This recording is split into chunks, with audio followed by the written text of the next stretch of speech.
Please welcome Mr. Juan Gonzalez, also an inductee as NAHJ's Hall of Fame. Juan Gonzalez is also a former president of NAHJ, the founder of the Parody Project, an author and a columnist at the New York Daily News.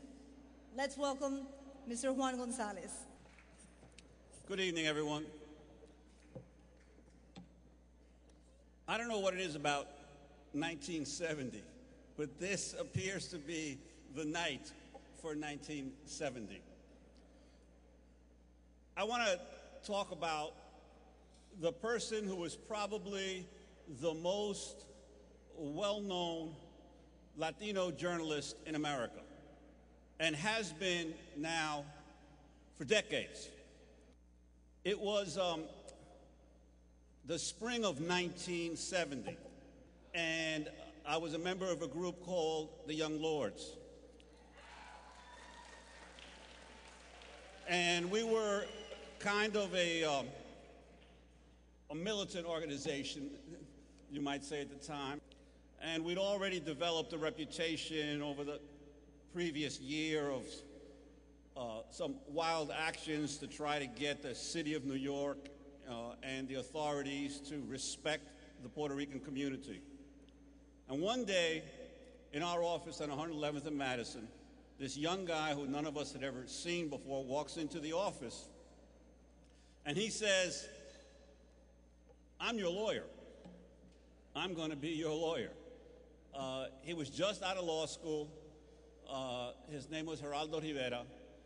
We didn't know who he was, but he was very self-confident, very sure that this was where he needed to be, and very persistent. And we already had a bunch of very well-known white radical lawyers from New York City who always represented us whenever we got into problems.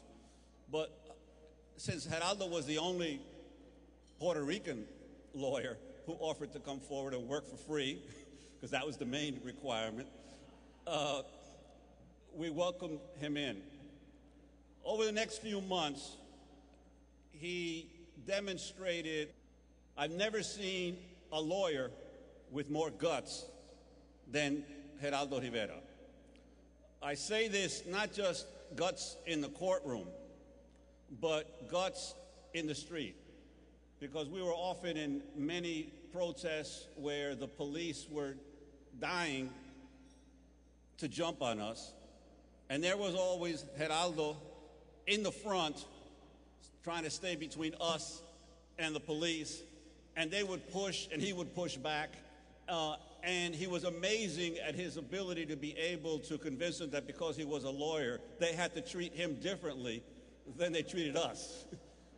Because he had been at so many of our press conferences speaking and representing the organization, somebody over at ABC, at WABC, began to say, hey, this is a charismatic, well-spoken, young Latino, and maybe we should be thinking about him for something else. He also then went through the Fred Friendly program, and you know, it's amazing how much of an impact Fred Friendly and that Columbia journalism training program had on Latinos and African American journalists across the country. And it's something that should be recognized more often. So Geraldo has done stories that are some of the finest examples of journalism anywhere.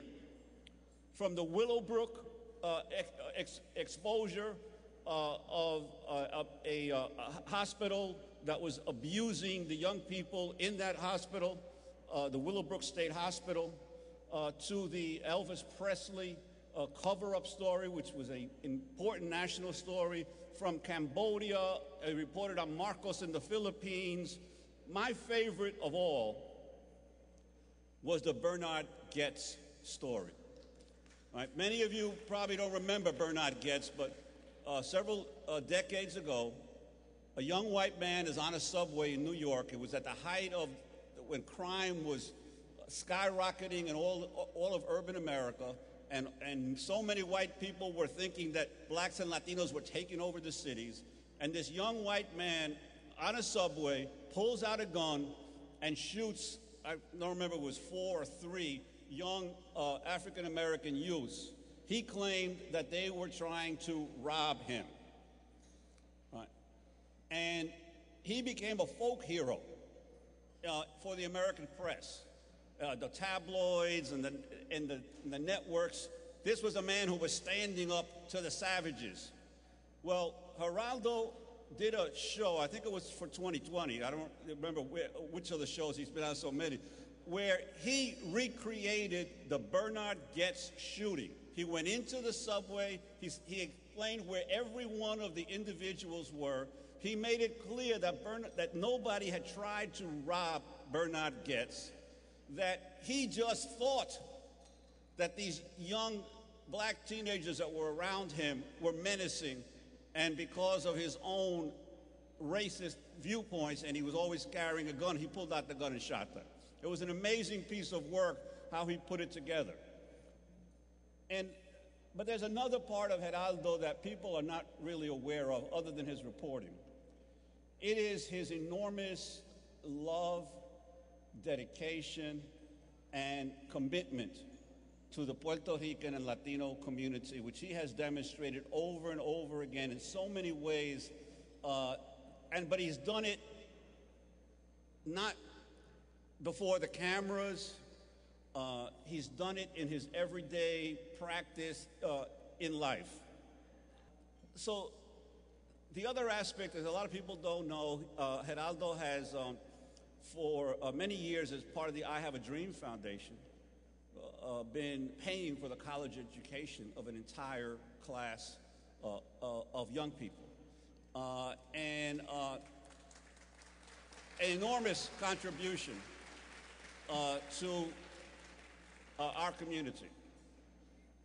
The other thing that he's done is he's been an enormous supporter of this organization from the very beginning, a member and a supporter of this organization, be above and beyond the call of duty. I remember when I was president of when I was elected president of NAHJ, and I was trying to move our organization to a whole new level of impact on the media in America. And of course, for that, we needed to raise much more money than we have been raising in the past.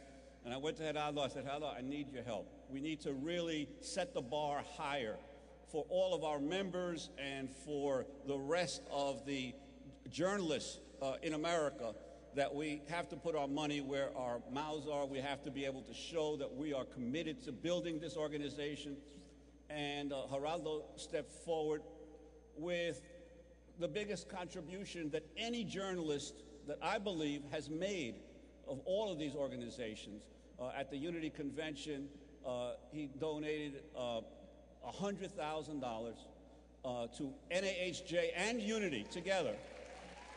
And we established this was back in 2004, and we established a Geraldo Rivera Broadcast Scholarship, so that every year now, for several years, one Latino student has been receiving the Geraldo Rivera Broadcast Scholarship Award. This is a man who has passion, who has commitment, who has love for his community, and for now more than 30 years has been at the network and national level really representing all Latinos for the Puerto Rican Latino community before all of the famous African American correspondents, the white correspondents, the Asian American correspondents. None has shown more commitment to his community, more willingness to take risks. El Señor es atrevido. You know, he's always had the guts and the courage to do stuff. It hasn't always been successful. There's been a lot of controversy over some of the stuff that Geraldo has done.